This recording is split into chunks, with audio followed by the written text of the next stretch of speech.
நீங்கள் பார்த்துக் கொண்டிருப்பது உங்கள் விஜய்.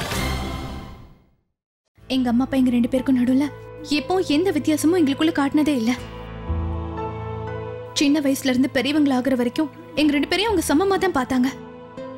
இன்னைக்கு அவங்க எங்க கூட இல்லைனாலும் அவங்க சொல்லி கொடுத்ததை நாங்க இன்னும் மறக்கல. அதனாலதான் சொல்றேன், இந்த வீட்டை பொறுத்த வரைக்கும் எங்க அம்மா அப்பா விருப்பப்படி நடந்தா அவங்களோட ஆத்மா நிச்சயமா சாந்தி அடையும்.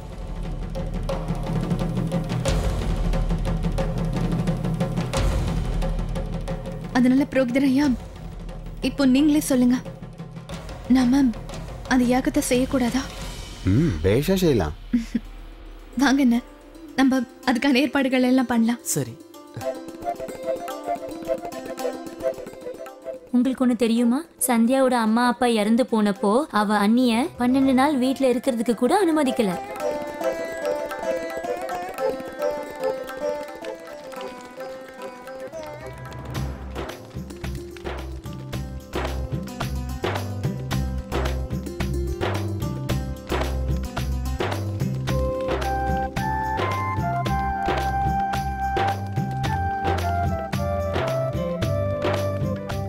எல்லாருமே கையெடுத்து கும்பிட்டு பொண்ணுக்காக வேண்டிக்குங்கோ.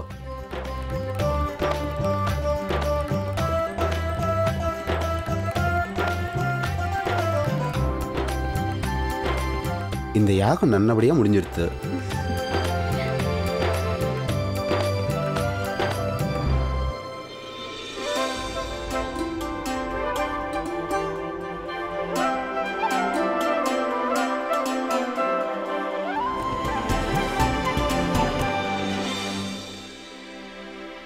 அண்ணே, நான் அதெல்லாம் கொண்டு போய் உள்ள வச்சுட்டு வரேன்.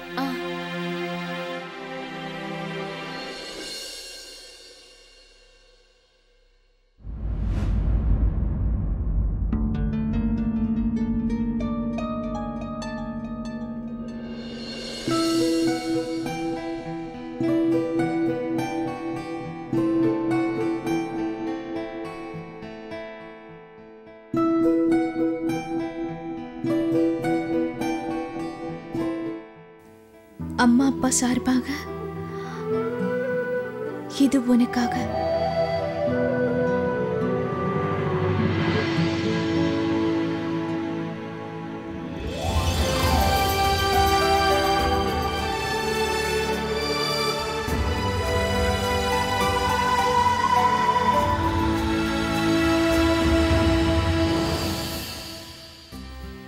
ஆமா சந்தியா, இந்த பரிசு உங்க அப்பா அம்மா உங்களுக்காக வாங்கினாங்க. அது என் மூலமா நிறைவேறிருக்கு. உங்க அப்பாவோட ஆசை இது. அவரோட முழு ஆசீர்வாதமும் உங்களுக்கு இருக்கு. திறந்து பாருங்க.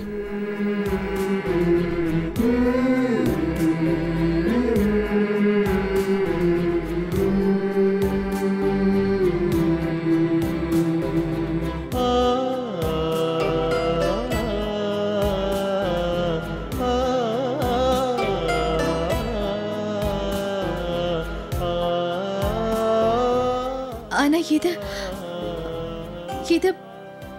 எப்படி உங்ககிட்ட வந்தது? இந்த பெண், அம்மா அப்பா, கடைசி நினைவு, என்னங்க என்ன இதெல்லாம் எனக்கு எதுவும் புரியல. இந்த பெண் எப்படி உங்ககிட்ட வந்தது? அவங்க நம்மளோட கல்யாணத்துக்கு முன்னாடியே நீங்க கூட உங்களை பார்த்ததே கிடையாதுங்க. இல்ல சந்தியா, உங்க அப்பா அம்மா ஒரு தடவை கூட நான் பார்த்தது இல்லைன்னு தான் நேத்து வரைக்கும் நினைச்சுக்கிட்டு இருந்தேன். ஆனா இப்பதான் எனக்கே தெரிஞ்சது, நான் உங்க 2 பேரையும் பார்த்திருக்கேன் சந்தியா. சந்தியா, உங்களுக்கு ஞாபகம் இருக்கும்னு நினைக்கிறேன். உங்க அப்பா அம்மா அடிபட்டு ஹாஸ்பிட்டல் இருந்த போது அந்த நேரத்தில் நீங்க உங்க அப்பாவோட மொபைலுக்கு கால் பண்ணி பேசினீங்க, ஞாபகம் இருக்கா? ஆமாங்க, நான் அன்னைக்கு கால் பண்ணிருந்தேன். அது எப்படிங்க உங்களுக்கு தெரியும்? நிச்சயமா இது எல்லாமே விதியோட விளையாட்டுன்னு தான் சொல்ல முடியும் சந்தியா. எனக்கு நல்லா தெரியும். உங்க அப்பா அம்மாவை சேர்த்து நீங்க நிறைய விஷயங்கள் இழந்தீங்க. அது முக்கியமான திருப்பமா ஏதோ ஒரு தவிர்க்க முடியாத நிலைமையில நம்ம 2 பேரும் கல்யாணம் பண்ணிக்கிற மாதிரி ஆயிடுச்சு. சத்யா, அன்னைக்கு உங்க அப்பாவோட மொபைல் கண்ணிக்கு நீங்க கால் பண்ணி பேசினப்போ வேற வழி இல்லாம நான் அந்த போன் எடுத்தேன். அப்ப நீங்க என்கிட்ட தான் பேசுனீங்க. நீங்க அப்ப நீங்க தான் அவங்கள? ஆமா சத்யா, அவங்க 2 பேரையும் என் வண்டியில கொண்டு போய் உயிருக்கு போராடிட்டு இருந்தவங்கள ஹாஸ்பிட்டல் சேர்த்தது நான் தான். சந்தியா, அன்னைக்கு உங்க அம்மா ஹாஸ்பிட்டல் ஏன் கண்ணு முன்னாடிதான் அவங்க உயிரை விட்டாங்க.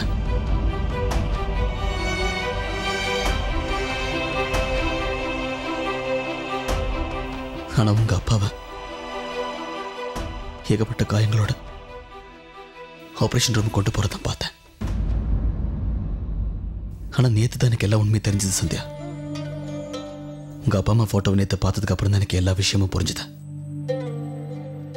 எனக்குள்ள இருந்த வேதனை இன்னும் அதிகமாயிடுச்சு. என்னால அன்னைக்கு அவங்களை காப்பாற்ற முடியலையே. ஆனா இன்னைக்கு என் மனசு கிடைச்ச ஒரே நிம்மதி, அவங்க 2 பேர் வாழ்க்கையோட கடைசி நேரத்தில் நான் பக்கத்துல இருந்தேன். அதை நினைச்ச இப்ப எனக்கு நிம்மதியா இருக்கு.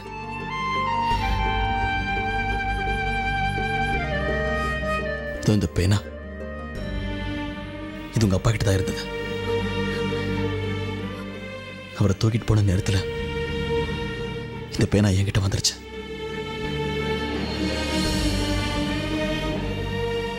இது உங்களுக்காக தான் அவர் ஆசையா வாங்கினார்னு நினைக்கிறேன். இங்க பாருமா, எத்தனையோ பேர் பெத்த பிள்ளைங்களுக்காக சொத்தா எதையோ எல்லாம் கொடுப்பாங்க, காசு பணம் சொத்தெல்லாம். ஆனா உன்னுடைய அப்பா ரொம்ப பாவம். ஏன்னா என்னால சொத்து பத்தெல்லாம் சேர்க்க முடியல. அதனால உனக்கு இந்த அறிவைத்தான் சொத்தா கொடுக்க போறேன்.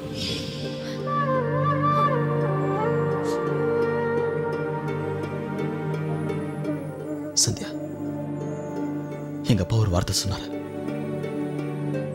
நம்ம வாழ்க்கையில எதுவா இருந்தாலும் என்ன நடந்தாலும் அதுக்கு நிச்சயமா ஒரு காரணம் இருக்குன்னு சொன்னாரு. ஒருவேளை ஏதாவது நடந்தா கூட அதுக்கு கடவுள் கண்டிப்பா ஒரு காரணத்தை வச்சிருப்பாருன்னு சொன்னார். நிச்சயமா சத்யா, என்ன உங்க அப்பா அம்மா உங்க கடைசி நேரத்தில் என்ன பார்த்தது கூட அந்த கடவுள் முடிவு பண்ண விஷயம். நம்ம 2 பேர் வாழ்க்கையை ஒன்று சேரணும்னு முடிவாயிடுச்சு. நம்ம ஒன்று சேர்றது காரணம் இல்லாம இல்லை சத்யா. இது அந்த கடவுள் என்னைக்கோ முடிவு பண்ண விஷயம். அதனால தான் நம்ம கல்யாணம் ஆச்சு. இது எல்லாமே கடவுள் போட்ட கணக்கு.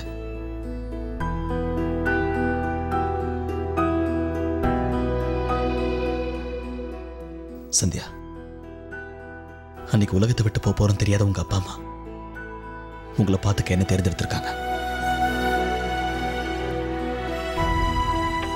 என்னங்க, எனக்கு ஒரு மனைவி அல்ல, ஒரு பொண்ணா இருந்து எங்க அப்பா அம்மாவை காப்பாத்தினதுக்காக நான் உங்களுக்கு நன்றி சொல்லிக்கிறேன். நீங்க பண்ணிருக்கிற இந்த உதவிய நான் என்னைக்குமே மறக்க மாட்டேன். தேங்க்யூ. என்ன சந்தியா, அப்படிலாம் சொல்லக்கூடாது. அழக்கூடாது. எப்பவும் சிரிக்கிறவங்க கடல இருந்து கண்ணீர் வரதை பார்க்க எனக்கு பிடிக்கல சந்தியா. எப்பவும் சந்தோஷமா இருக்கணும். சரி வாங்க சந்தியா, நம்மளை கீழே தேட ஆரம்பிச்சிருவாங்க.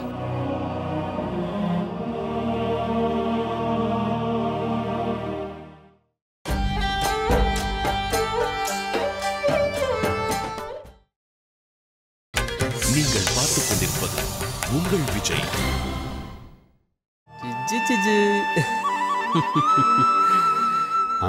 தம்பி, குழந்தையோட அத்தையை வர சொல்லுங்க. அடுத்த சடங்கு செய்யணுமோன்னு. சரிங்கய்யா, நான் உங்களை உடனே வர சொல்றேன். சந்தியா எங்க? சந்தியா, இதுல குழந்தைக்கு என்ன சொல்லணும்னு நினைக்கிறியா அதை எழுதி கொடு. அவ எப்படி எல்லாம் இருக்கணும், ஃபியூச்சர்ல அவ என்ன ஆகணும், அவளுக்கு நீ என்ன சொல்லணும்னு ஆசைப்படுறியோ அதை நீ தாராளமா எழுதலாம். இந்தா சரிங்க அண்ணா. போ.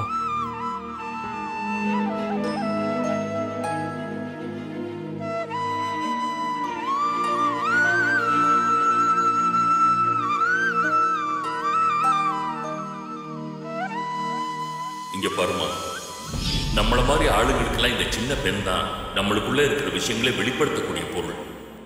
இதை வச்சு எதை எழுதினாலும் சரி, அது நம்ம வருங்காலத்தில் நடக்கும். நீங்க வேணா பாருங்க, உங்க பொண்ணு ஒரு நாளைக்கு போலீஸ் கேப்ப தலையில போட்டுக்கிட்டு இன்னொரு கையால இந்த பெண்ணு சைன் போட்டுக்கிட்டு கெத்தா சூப்பரா இருக்க போறா.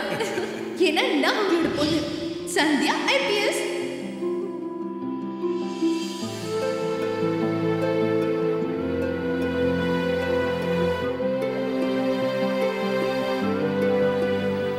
குட்டி,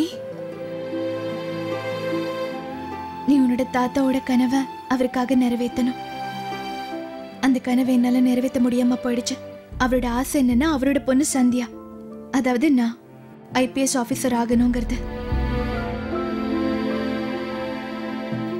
ஆனா இனி அது சாத்தியம் கிடையாது. ஏன்னா எனக்குன்னு ஒரு குடும்பம் இருக்கு. அந்த குடும்பத்தை நான் தான் பாத்துக்கணும். உன் தாத்தாவோட கனவை நீ தான் எப்படியாவது நிறைவேற்றணும்.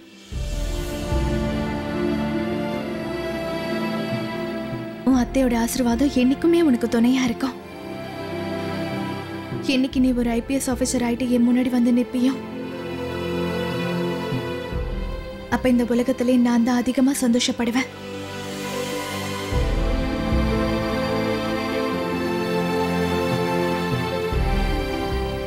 இப்படிக்கு உன்னோட அத்தை சந்தியா.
சரோஜா, குழந்தைய கொஞ்சம் என்கிட்ட கூட.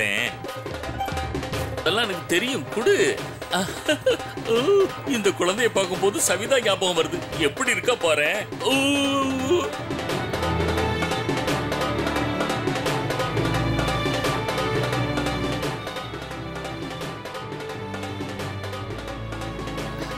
அப்பா அப்பா என்கிட்ட கொடுங்களேன். அப்பா ப்ளீஸ் கொடுங்கப்பா. என்னடா பாக்குற? என்ன பாக்குறீங்க? சரி சரி சரி, குழந்தை ஒரு வாட்டி நான் கொடுக்குறேன். குடு. சரி, மெதுவா மெதுவா மெதுவா குடிக்கணும். எவ்வளவு அழகா இருக்கல்ல. செம கியூட்டா இருக்கானே. உங்களுக்கும் இதே மாதிரி தான் பொண்ணு போறப்பா? கண்டிப்பா எனக்கும் பொன் குழந்தை தான் வேணும் மோகன். ஏய் செல்லக்குட்டி. இங்க பாருங்க சூர்யா, ரொம்ப அழகா இருக்கல்ல.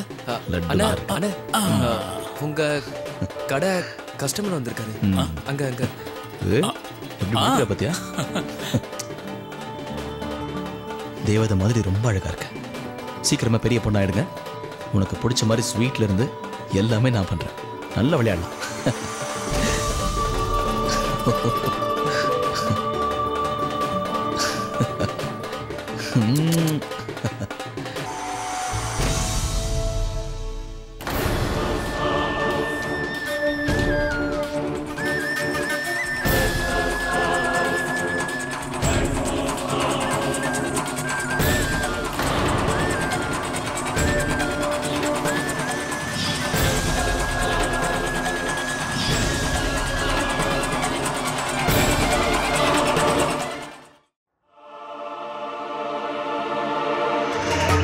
இப்போ கொஞ்சம் டைம் ஆயிடுச்சு ஒத்துக்கிறேன். ஆனா எல்லாமே கையை மீறி போகல சந்தியா. இப்போ நினைச்சா கூட உன்னால முடியும். நான் இதை பத்தி சூர்யா கிட்ட பேசுறேன். நீ சரின்னு ஒரு வார்த்தை மட்டும் சொல்லு. வேண்டாங்க, நான் ஏன் மேல சத்தியமா சொல்றேன். இதை பத்தி நீங்க அவர்கிட்டயோ இல்ல என் குடும்பத்து ஆளுங்க கிட்டயோ நீங்க சொல்லவே கூடாது.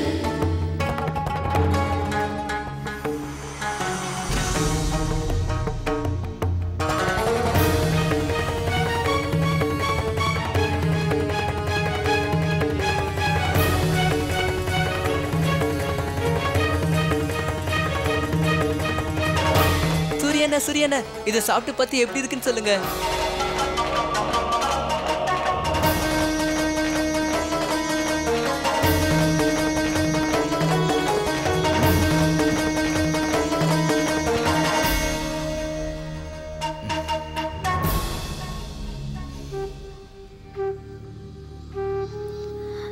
என்னங்க, என்னாச்சு?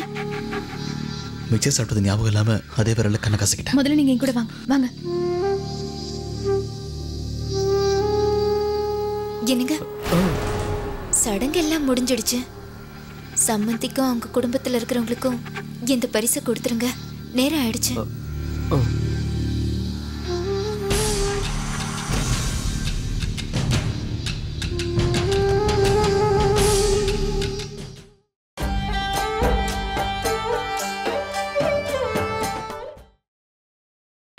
நீங்கள் பார்த்துக் கொண்டிருப்பது உங்கள் விஜய்.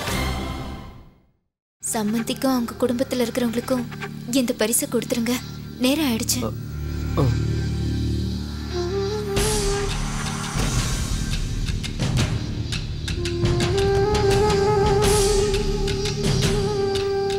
என்னங்க, நீங்க நீங்க இங்க இருங்க, நான் போய் தண்ணி எடுத்துட்டு வரேன். இந்தாங்க தண்ணி.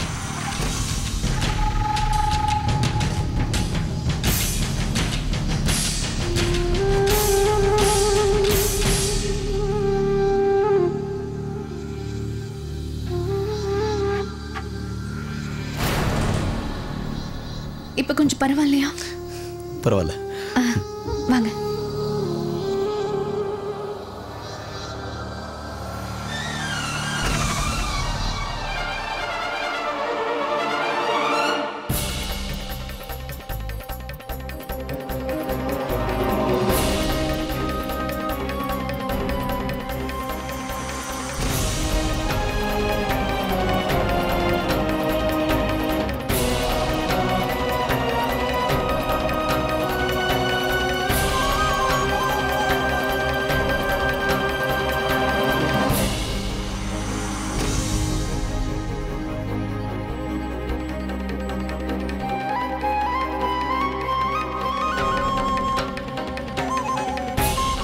சந்தியா,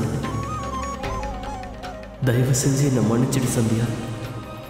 உன் கனவு எப்படியாவது நனவாகும். அதுக்காக நான் சில விஷயங்களை செஞ்சே ஆகணும். சூர்யாவுக்கு தெரிஞ்சா நிச்சயமா உனக்கு ஹெல்ப் பண்ணுவேன்.